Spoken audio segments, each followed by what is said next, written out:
कौन है तुम्हें पता है? हाँ, ये है डेली सोशल पाकिस्तान। पाकिस्तान का सबसे कामयाब शो चलाने वाली शख्सियत रहे हैं। इतने सारे इजाज होने के बाद ये पपेट बेचते नजर आ रहे हैं। सीएम साहब से, मेरी प्रेसिडेंट साहब से यही गुजारिश है, ना करे, ना करे। अल्लाह पाक सलामत रखे और हम पूरी कोशिश करेंगे हुजूर कि आपकी ये जो आर्ट है इसको जिंदा रखा जाए, आपकी खिदमात को याद रखा जाए। मैं डटा हुआ हूँ और मैं डटा रहूँगा। मैं पीछे हटने वाला नहीं हूँ। मैं आखिरी टाइम तक जो है कोशिश करूँगा, मैं स्ट्रगल करूँगा, मैं अपनी हार नहीं मानूँ। ये जो नवाजा जा रहा है अपने, वो जो मन चाहे लोग जो हैं, जो आर्टिस्ट भी नहीं हैं, तो खुदारा कुछ इंसाफ से काम लें। आपने भी अल्लाह को जाके मुँह दिखाना है। मुझे गिला इतना है गवर्नमेंट से कि गवर्नमेंट फनकारों के लिए कुछ कर नहीं रही, उनको सपोर्ट करने के लिए कुछ नहीं कर रही। अगर वो सपोर्ट करती भी है तो एक सदारती अवार्ड याफ्ता को या आप सितारा इम्तियाज़ लेने वाले को आप 5,000 रुपये महीना देंगे। अब इतने बड़े स्टार जिनका मैं नाम नहीं लेना चाहता, वो जब मैं उनको देखता हूँ 6 महीने बाद वो 4 महीने के पैसे देते हैं, यानी कि 20,000 रुपये।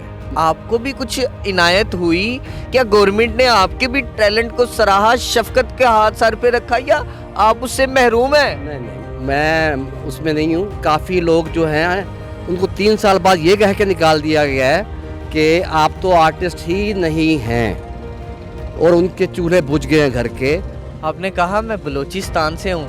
क्या फ़न की कोई सरहद होती है? क्या आर्टिस्ट की भी कोई सरहद होती है? आर्टिस्ट तो आज़ाद है, आर्टिस्ट तो पूरी दुनिया में फ़न का मुजाहिरा करता है। आपको तो दुनिया मानती थी, क्या हो गया आज 5,000 के लिए एक सरहद बना दी गई? नहीं, ये इनको चाहिए ना कि फनकार की कोई सरहद नहीं होती। चले इस बात को भी छोड़ दें कि ये सूबाई सतह पे हो, आप वफाकी सतह पे कर लें। एक आर्टिस्ट जो डिज़र्व करता है उसके घर पैसे पहुंचा दें। अगर वो बीमार है, वो 70 साल का हो गया है, जिनके नाम पे जिनके ड्रामे चलते थे जब, तो शहर बंद हो जाते थे, सन्नाटा होता था, सड़कें वीरान हो जाती थीं। किन लोगों के साथ काम किया वसीम साहब?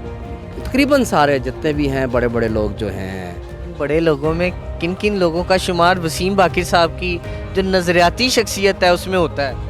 मैं उस्मान पीरज़ादा साहब के साथ काम किया, फिरदौस जमाल साहब के साथ, औरंगज़ेब लगारी साहब के साथ, अयूब खोसा साहब के साथ, और मेरे ड्रामों में बड़े बड़े फ़नकारों ने काम किया। मैं as a director, as a producer. Aftab Iqbal साहब का शो था सियासी थिएटर, तो मैं पपेट ही कर रहा था। तो रीमा मेरे पास आई तो मुझसे कहती कि आप बहुत अच्छा काम करते हैं। मैंने बोला थैंक यू मैम। तो उसके बाद फिर आफ्ताब इकबाल साहब से क्या गुफ्तगू रही? आफ्ताब इकबाल साहब प्यार करते थे? आफ्ताब साहब अब भी मुझसे प्यार करते हैं। आफ्ताब इकबाल साहब जब मैं सेट पे पहुंचता था तो ये उनका बड़ापन है कि वो कहते थे कि यार ये वसीम बाकिर साहब हैं, बहुत अच्छा काम करते हैं, इनके लिए एक बार क्लैप होनी चाहिए। अगर वो प्यार करते होते तो वो वसीम बाकिर को क्या इन जगहों पे छोड़ते? वसीम बाकिर को क्यों नहीं ले लेते? बहुत सारे जो है उन्होंने प्रोग्राम प्रोड्यूस किए। अभी भी सारे लोग मुझसे प्यार करते हैं। प्यार करते हैं तो क्यों नहीं आपको सेगमेंट में लेते? क्यों नहीं आपको अपने शो का हिस्सा बना रहे? ये तलख सवाल है। मैं समझता हूँ कि आप बड़ी तकरीम करते हैं उनकी, आपके दिल में इज्जत उसी तरह बरकरार है, मगर जो देखने वाले हैं, मैं हूँ, मैं जब इस हाल में देखूंगा कि कितना बड़ा स्टार जो आसमान से बातें करता था, कितना बड़ा स्टार जो हमारे चेहरों पे मुस्कुराहट का बाइस था, आज वो ये चीज़ पपेट बेचता नजर आएगा। नहीं, ये पपेट बेचते हुए ये कि कोई ये आर्ट है, एक फ़न है, और मैं सेल कर रहा हूँ, मुझे इससे पैसे मिल जाते हैं और मेरा गुजारा हो जाता है। मगर हालात एक जैसे नहीं रहते, दोबारा से दिन अच्छे भी आएंगे इंशाल्लाह, कोई ऐसी बात नहीं है। एक क्रिकेटर अगर वो 2 साल परफॉर्म अच्छा नहीं करता तो 2 साल बाद वो बाद में वही उम्मीद अभी भी वही नहीं। मैं इंशाल्लाह मैं डटा हुआ हूँ और मैं डटा रहूँगा। मैं पीछे हटने वाला नहीं हूँ। मैं आखिरी टाइम तक जो है मैं कोशिश करूँगा, मैं स्ट्रगल करूँगा, मैं अपनी हार नहीं मानूँगा। आपके दिल में बड़ी कदर हो, अहमियत हो और ऐसी जगह हो जिनका नाम आप लेना चाहते हो? एक साहब थे, वो जो हमसाया मुल्क से आए थे, तो उन्होंने मुझसे मिलने की ख्वाहिश का इजहार किया। वो ओमपुरी साहब थे और उस्मान पीरज़ादा साहब साथ थे जब मुलाकात हुई है। रफ़ी पीर थिएटर में वो आए थे तो मुझे उन्होंने कहा कि यार कितना वधिया काम तू करता है, तू चल मेरे नाल इंडिया। मैं कहा सर हालात ठीक नहीं है, और तू मेरे नाल जाना है लै।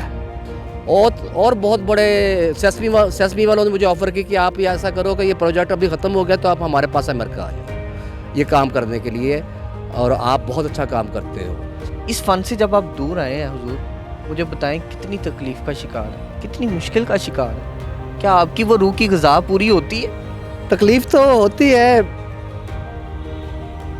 मगर जब मैं इनसे गुजारिश करता हूँ प्रेसिडेंट से, प्रेसिडेंट ऑफ पाकिस्तान से, प्राइम मिनिस्टर से, सीएम से, सीएम बलूचिस्तान से, सीएम पंजाब से, तो वो पूरी दुनिया में आर्टिस्टों को सराहा जाता है, उनको सपोर्ट किया जाता है। अनफॉर्चुनेटली पाकिस्तान में ऐसा कुछ नहीं है, नहीं पूछते जब तक का आपके साथ कोई एमएनए एमपीए या कोई मिनिस्टर ना हो कि जी अपना बंदा जी इन्हों कुछ अकोमोडेट कर दो।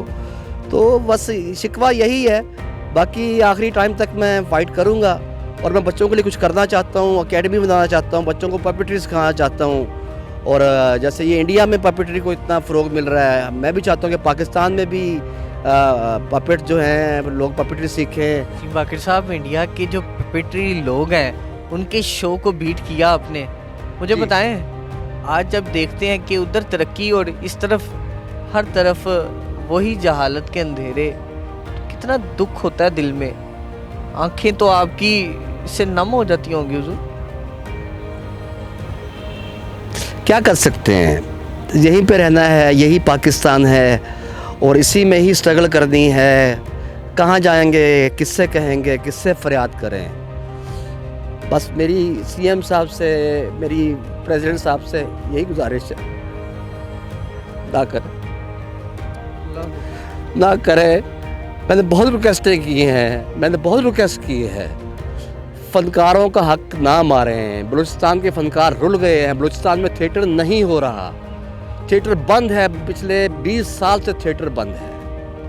तो आपसे यही गुजारिश है कि इन फ़नकारों का कुछ करें। अल्लाह पाक सलामत रखे और हम पूरी कोशिश करेंगे हुजूर कि आपकी ये जो आर्ट है इसको ज़िंदा रखा जाए, आपकी खिदमात को याद रखा जाए और उनको फरामोश ना किया जा सके। बस मेरे बाकी फ़नकारों का ख्याल रखा जाए। मैं ये कहता हूँ कि इंसाफ किया जाए सबके साथ। ये जो नवाजा जा रहा है अपने वो जो मन चाहे लोग जो हैं, जो आर्टिस्ट भी नहीं हैं, तो खुदारा कुछ इंसाफ से काम लें। आपने भी अल्लाह को जाके मुँह दिखाना है, मैं यही कहूँगा।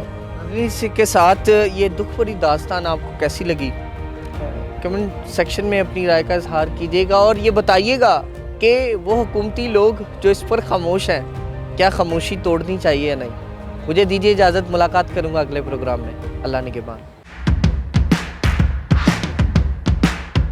नाज़रीन गिरामी, कबल आपसे एक गुजारिश है कि हमारे चैनल को सब्सक्राइब कर लें।